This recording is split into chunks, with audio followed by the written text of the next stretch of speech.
teman-teman kami yang baik hatinya.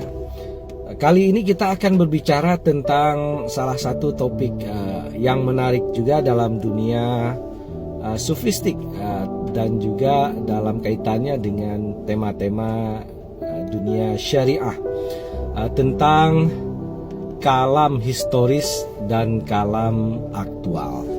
Apa makna kalam historis dan kalam aktual?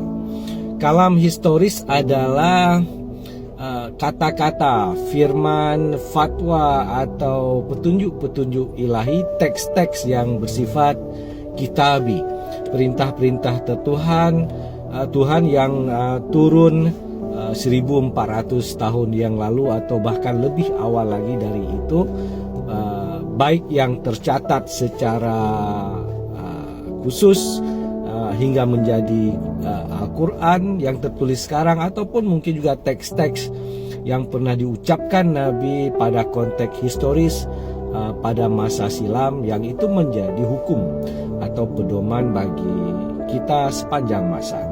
Itu disebut dengan kalam historis, kalam yang turun di masa lalu untuk menjelaskan kejadian masa lalu, untuk memutuskan kejadian-kejadian, petunjuk-petunjuk hukum pada masa itu, yang tentu nilainya universal karena sifatnya adalah kebenaran yang bisa ditarik kepada masa apapun sepanjang zaman sejauh konteksnya relevan, kira-kira begitu. Karena memang setiap kejadian hari ini pun seringkali orang mencari pembenaran atau kebenaran berdasarkan dalil-dalil historis itu, apapun itu. Jadi apakah benar atau salah, jadi ditarik ke teks masa lalu.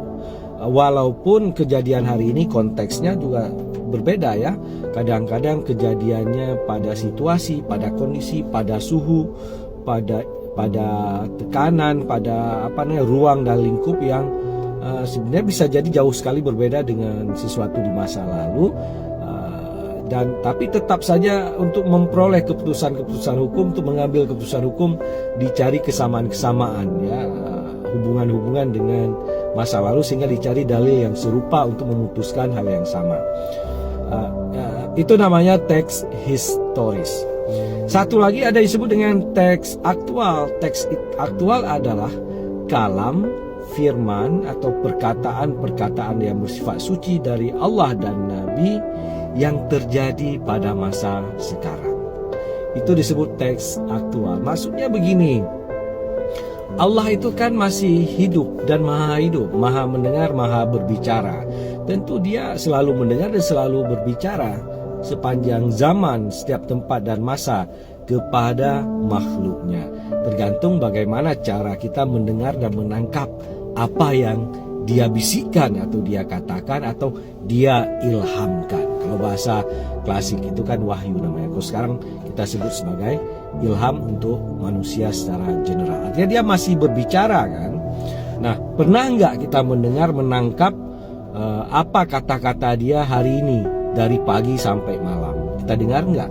Kalau kita dengar, itulah yang disebut dengan kalam aktual. Kenapa Tuhan berbicara? Kenapa Allah berbicara? Karena dia selalu memberikan petunjuk kepada kita sepanjang waktu, sepanjang tempat, setiap tempat dan masa. Jadi itulah disebut dengan kalam aktual. Dia selalu berbicara, menyampaikan sesuatu kepada kita. Nah, artinya begini, sekarang kita beragama dengan kalam historis atau kalam aktual. Itu aja pertanyaannya. Satu sisi memang sudah diwariskan kepada kita Al-Quran dan hadis yang bersifat historis. Ya, kita pun dalam kehidupan sehari-hari ini dalam bernegara juga sudah diwariskan kitab undang-undang hukum pidana, betul nggak? Jadi sebagai sebuah kumpulan teks hukum masa lalu yang sebenarnya dulu adalah untuk merumuskan keputusan-keputusan di masa lalu, tapi dibawa sampai masa sekarang. Setiap ada kejadian perkara, para orang-orang berusaha menggali dalil-dalil ini untuk memutuskan apakah ini benar salah atau masuk dalam kategori kasus atau tindak pidana apa, kira-kira begitu. Itu kan dalil historis kitab-kitab itu. penting sekali dan tidak boleh dibuang sebagai bahan bacaan referensi tertulisnya.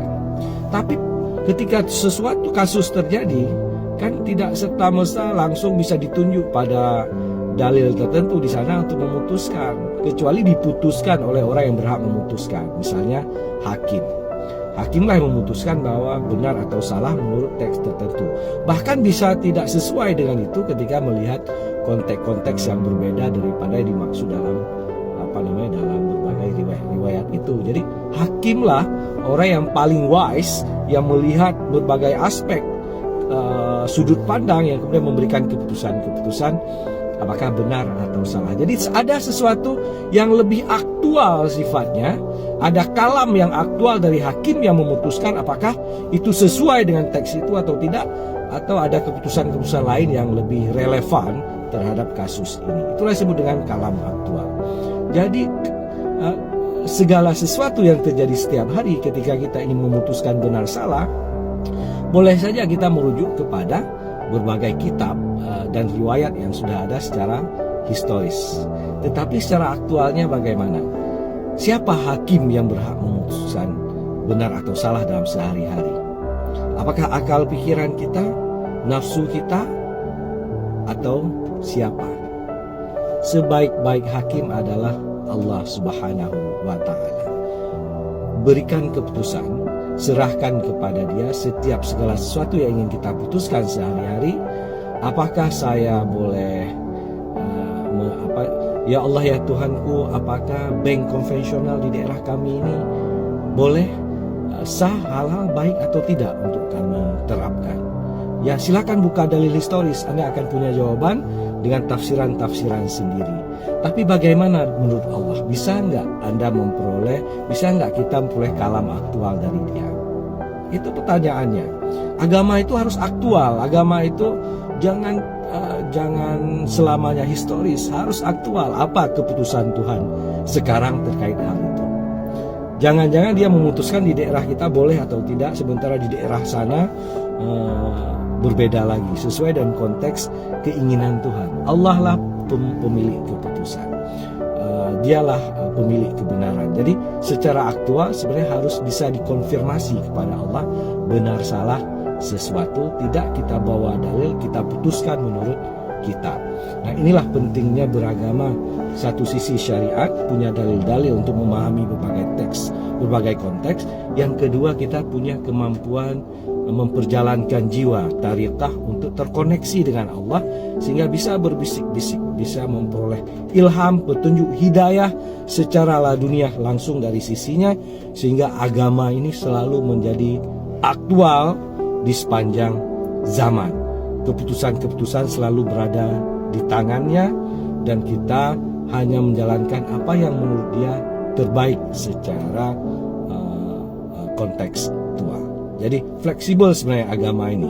Fleksibel maksudnya begini, satu sisi kita rigid dengan teks, yang kedua fleksibel didiskusikan, dinegosiasikan dengan Allah.